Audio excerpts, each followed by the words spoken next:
ئەو شەڕ و پێکدادانەی چاردەورەی کوردستان لەسەر یەکتر قبول نەکردن و جیاوازی بینی ئاینەکان و مەزهەبەکانە و هەمان ئاین و مەزهەبەکان لە کوردستان هەن بەڵکو زیاتریش بەڵام پڕوشی ئەو شەڕانە نەگەشتیتە کوردستان.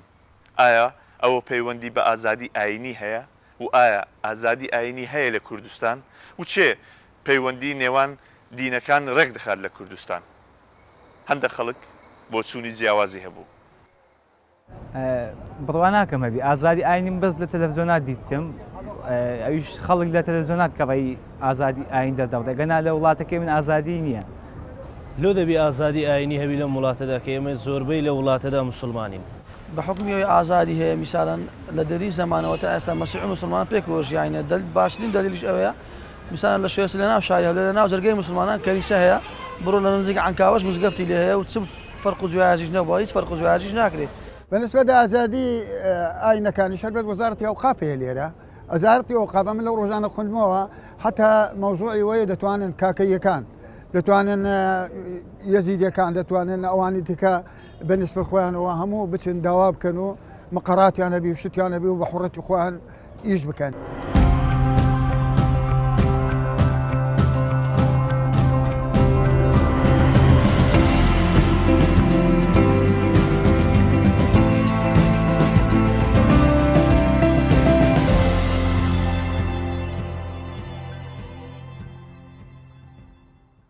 لە زنجیرەی ئەو جارەمان لۆ یەکەم جار لە ژیانم سەردانی شوێنەوارێکی ئاینی زۆر کۆنی کورد دەکەم و هەروەها چاوم بە کەسێک دەکەوێت کە یەکەم جارە دوای 70 ساڵ بتوانن بە ئازادی باسی دینەکەی خۆیان بکەنەوە.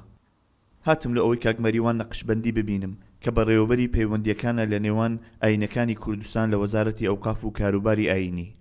ئەو داوای لێکردم کە لە پێش دەرگای UN ببینم چونکە خۆپێشاندانێک هەیە کە لەلایەن کەمینە ئاینیەکانی هاتوونە کوردستان ڕێکخراوە ئەوانەی لە دەستی داعش و شەڕە مەزهەبیەکان لە عێراق ڕایان کردیتە کوردستان.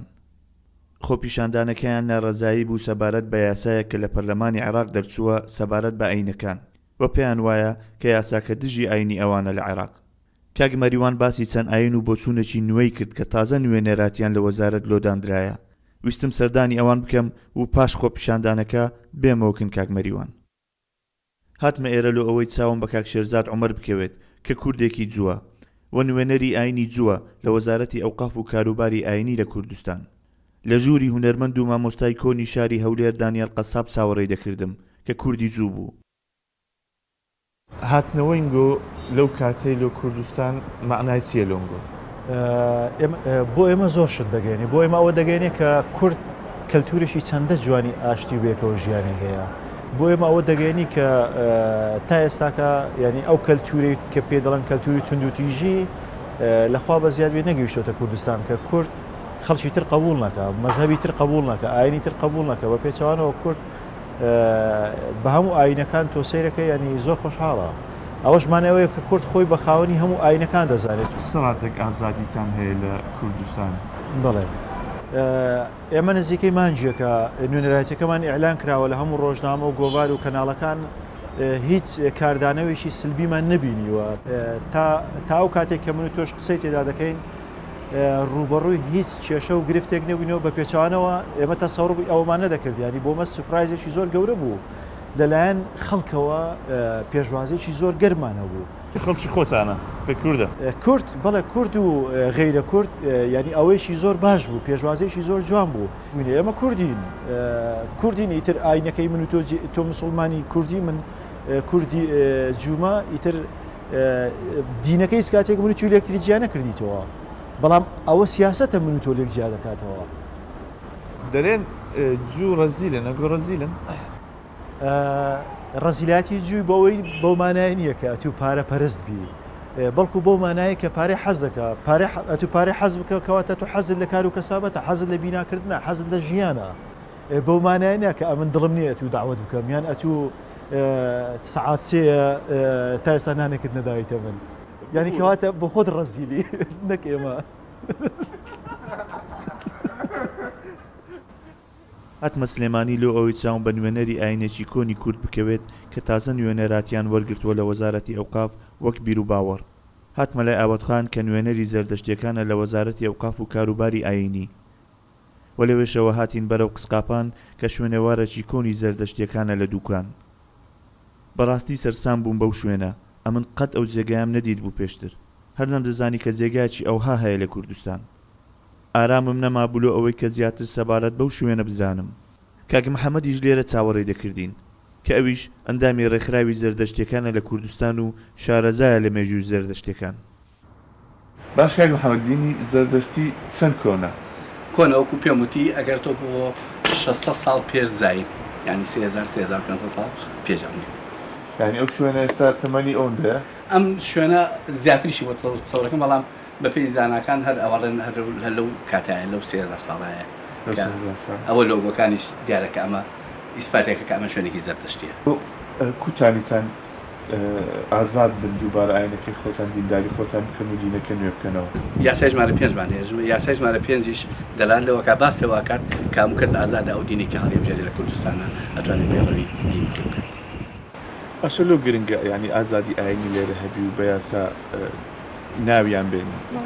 لەبەرەوەی کە ئەگەر یاسایەکی وا هەبوو ئەو کاتە ئازادی ئاینەکانە بێ، ئەو کاتە هەموو کەسێک بە ئاینەکەی خۆی تەواند ئەوە هیچ ئاینی خۆی خۆشێ، ئاینی بەرامبەریشی ڕێز لە ئاینی بەرامبەریشی یەکرێت و ئاینی بەرامبەریشی قبوڵەکات و تەبایی و خۆشەویستی لە بینی هەموو ئاینەکانە بێ و هەموو ئاینەکان بەشداری خصوصاتی یەکتریەکەن و ڕێز لە یەکتریە گرن و هیچ ئاینێک ڕەفز ناکرێتەوە.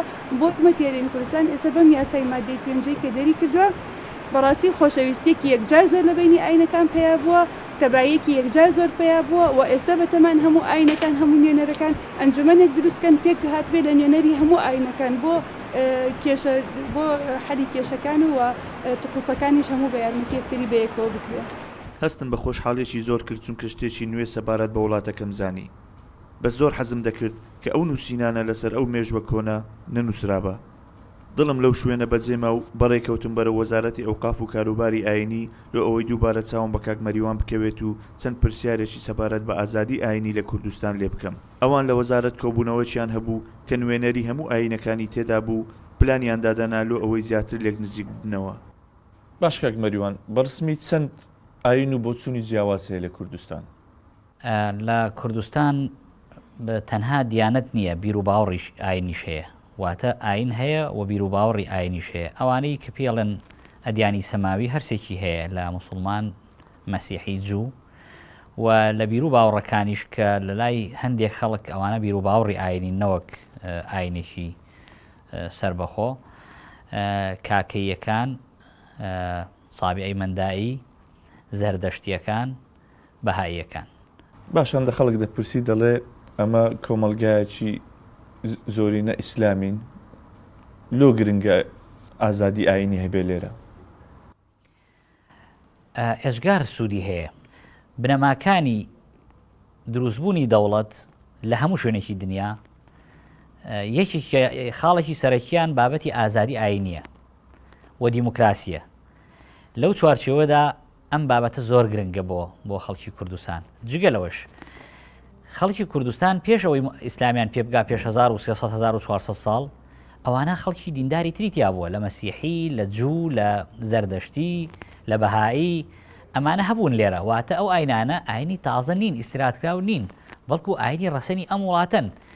ئەگەر بێت و تەنها لەبەر پارێزگاریکردن لە مێژووش بێت، ئەو بابەتە زۆر گرنگە، چونکە بەڕاستی ئێمە پێمان وایە لە وەزارەتی ئەوقاف بابەتی ئاین بابەتی شخصیە، علاقەی نییە بەسەر سیاست و بەسەر حکوومەت.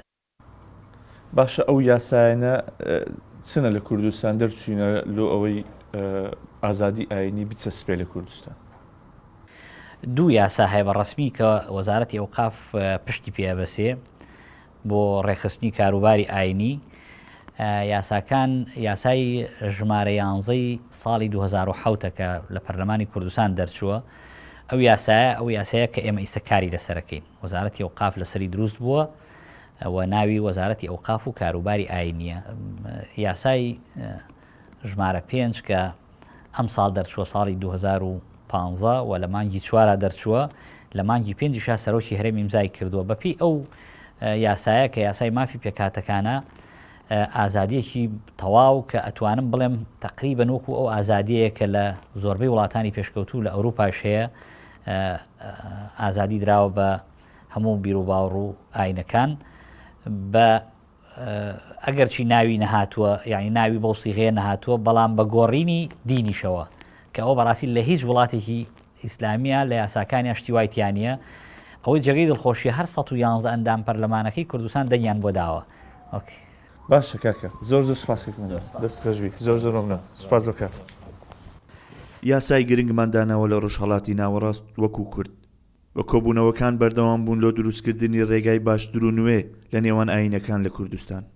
زۆر پێم خۆشە کە کوردستان تانیتی خۆی لەو گرفتانە بپارێزیت کە لەسەر قبول نەکردنی یەکتر دروست دەبن ئەویش بە یاساکردنی ئەرکەکان و مافەکان لەو خاوەندینەکان و بۆچوونەکان و زۆر گرنگ بوو کە دیتم چەند ئاینێکی کۆن کە لە کوردستان هەبوون ئێستا تانیتیان دووبارە بە ئازادی دینداری خۆیان بکەن کە پێشتر دەرکرابوون و ئازاردرابوون.